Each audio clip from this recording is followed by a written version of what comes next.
So the title race is on. The title race is 110% on. Even though while watching City against Everton the other day, I firmly said to myself that the title race was over and City were no longer in the title race. Before I go any further, you hear that? Chair's not squeaking because I went and got a replacement chair because the squeaking in my chair was doing my head in, and I can imagine it's not very pleasant to listen to when I'm trying to speak. But anyway, another thing of what I do before I get into the rest of the video is please like the video, comment down below what you think and what you want to see next, and don't forget to subscribe to the channel. It really does help the channel out, and share the videos with your friends.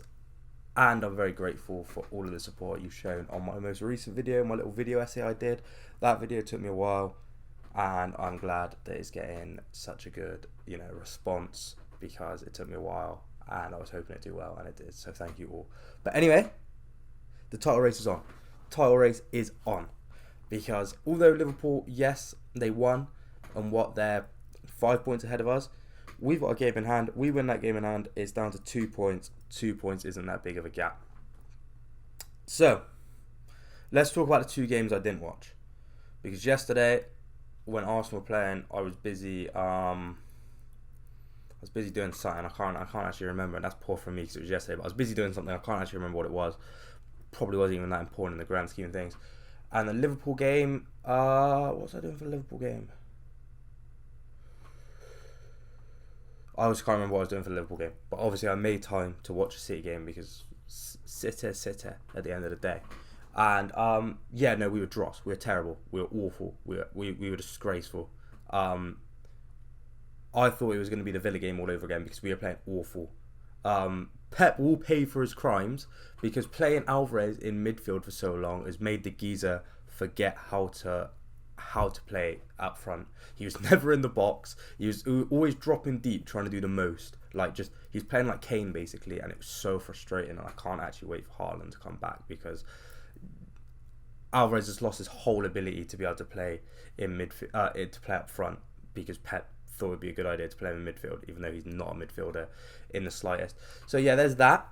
We were playing terrible. Rodri was very sloppy in the first half. Walker again, dross, needs to be dropped. Needs that captain's armband taken off of him, because why is he trying to scrap like Sean Dyche's assistant? Why is he trying to do that? Why is Pep having to hold back his captain, meant to be the most senior player, the leader on the pitch, from scrapping some Don that's part of Everton's backroom staff? That's stupid. But yeah, I think that's all the negatives really. Alvarez not being able to play striker anymore, just absolutely stinking it up. Walker stinking it up, and Rodri is sloppy in the first half. Obviously, was at fault for the goal. Saying that, I thought Ederson played very well. Ederson's actually played very well in the games that we haven't been too great in. Usually, the games we drop points, it's usually one shot on target, and Ederson's just absolutely flaps at it, and we concede, and we draw 1-1 in a game where we've only conceded one shot on target. But this game, the Villa game, a few other games this season, Ederson has been at the races with his shot stopping, and it's usually just defensive mistakes, allowing too many shots on the goal. Because if you have like 10 shots, if you have like a decent amount of shots in a game, one's bound to go in, unless you're like just bare unlucky. But onto the positives. We got Ederson. Foden was excellent. Foden was superb. Absolutely ran the show. I thought he was playing very well before he scored, and I thought, typical. Foden's going to drop his best performance in a loss, or one of his best performances this season in a loss, and it's just going to get overshadowed. But no, absolute corker of a goal. And the penalty, say what you will about the penalty. Obviously, Alvarez scored that. Wasn't a great penalty from him, but it went in nonetheless. Bit of a dodgy penalty decision. I'm not going to comment on that because I haven't really made my mind up on whether I think it's a penalty or not, so I'm not going to comment on that. And then, obviously, Bernardo Silva scored from an Ederson-esque mistake from Jordan Pickford to, because I thought at 2-1, there was a period of time where we just kept giving the ball away around the back, and I was like, no, we need an insurance goal. We need an insurance goal quick, or else we will draw. A late equaliser's coming, just like against Palace. But luckily, we scored again, 3-1. Foden was very unlucky to not score, didn't get a second of a beautiful volley. wasn't a good performance, but we got over the line, and that's really all that matters. It was a game, it was a Champions game. Really, it's what you want to see from a team that should be crowned champions. And you'd expect them to play like champions since they've been crowned champions 3 years in a row. But I digress. Also Grealish. Grealish was running at people.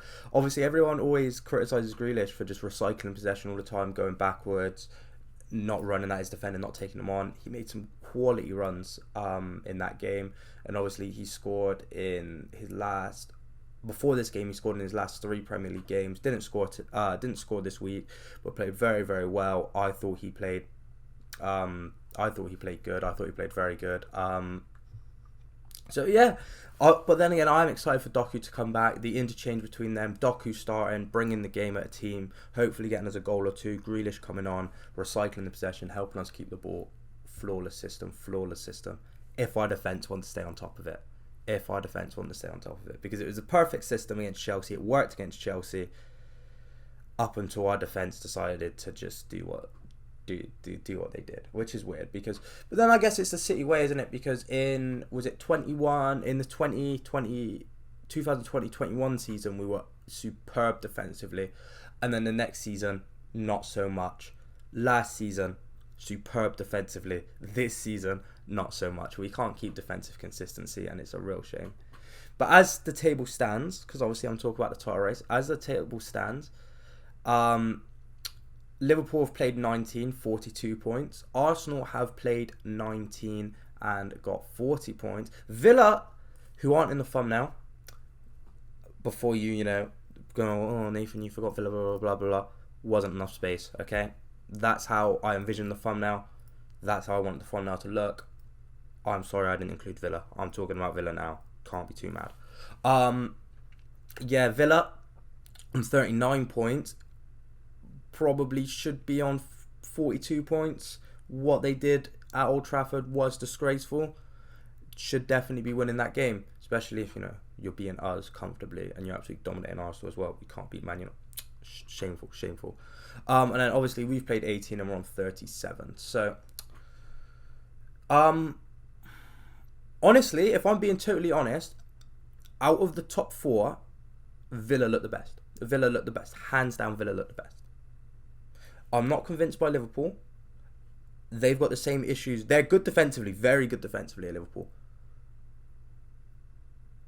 But they're going forward, they struggle to create chances. And again, Arsenal, very good defensively, struggling to create chances up the other end. Having a lot of games where they just can't create chances, only scoring 1 goal. Nunez not being able to convert his chances for Liverpool. Salah not being at the races at the moment, and his decision making being a little bit off. Arsenal, Jesus doing exactly what Nunez is doing for Liverpool.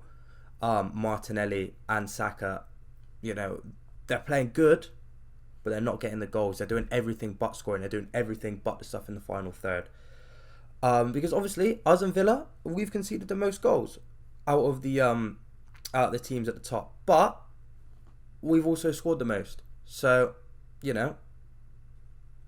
make of that what you will. But Villa, that's including us as well. That's including City as well. I think Villa look hands down the best. The way they played against us was absolutely superb. The way they played against United in the first half was superb. They should have seen that game out. Again, I can't say they played superb all game, because bottling a 2-goal lead and losing 3-2 in just one half of football is disgraceful, and you shouldn't be doing that. But I've seen Villa do that before, to be fair, under Steven Gerrard at the Etihad, if Ilkay Gundogan brace. But but they look good. They look really good.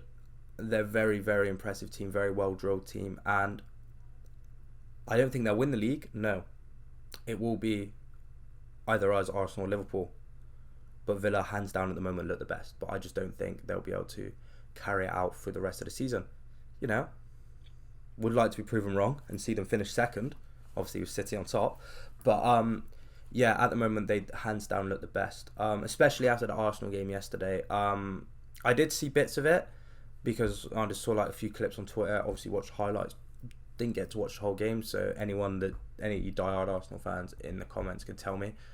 Like I said, I was busy, but yeah, no, they didn't look great. Again, it seemed like one of those where they weren't taking their chances. I saw Jesus missed an absolute sitter.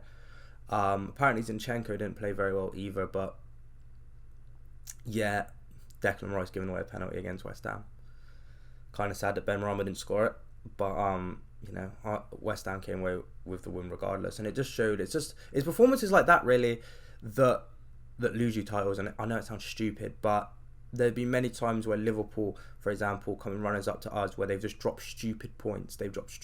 Draw into Spurs with 4 games left to go, throwing away the lead that they had at the top of the table in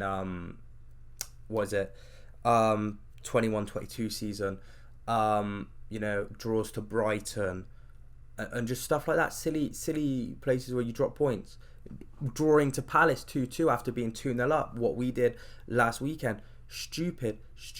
Liverpool drawing to Luton. Those are the games where you lose the title. It's not your losing at Anfield, losing at the Emirates, losing at Old Trafford, losing at the Etihad. They're not the games where you lose titles. It's the stupid points you drop against the teams you should be beating. Because realistically, you shouldn't be going into a game against the top 6 comfortable favourites. That's not something that should happen.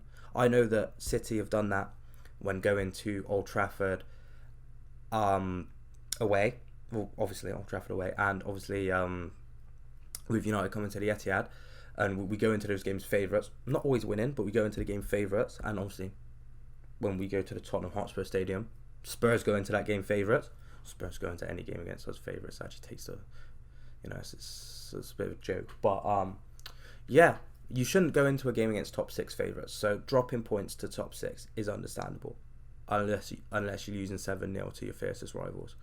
But yeah, no, it's understandable. But it's just dropping points to the teams that you shouldn't be dropping points to. Us losing to Wolves, us drawing to Palace. The stupid stuff like that are the games that lose you titles.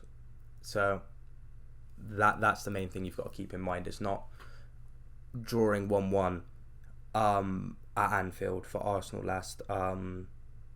last weekend. It's none of that. It is just the games where you should be beating the lesser opponents. But that's all I really have to say on the matter. Who do I think is going to win the title? Did forget to mention that. City are going to win the title. I'm confident. I'm confident that we're going to win the title. Don't really mind if we don't win the title, because nothing's going to top last season. So like I said in my last video, if we don't win the title, not the end of the world, but then we've got to win it next year. That's the way I see it. But yeah, if you've enjoyed the video, please comment down below what your opinions are on the title race. Who you think is going to win the title? If we're going to have a title race in a couple of months, or if one team's going to run away with it. But yeah, let me know down below. Don't forget to like the video if you enjoyed. Check out the rest of the videos on the channel, and check out my True Geordie video, please. That is literally what I've sunk all my time into recently. So yeah, check that video out. Let me know what you think. Also subscribe to the channel. It really does help the channel out. And yeah, I've been Nathan, and I'll see you in the next video. Roll down, shut down cases. They belly dots to the can't see faces. Chasing to the bad guy chase it. You don't wanna be the one like Ace and like G-Take trying to turn them out wasted. Aye, tell a bad bitch come break it. Body come mad, come shake it. Then get back to the basics. Roll down, shut down cases. They belly dots to the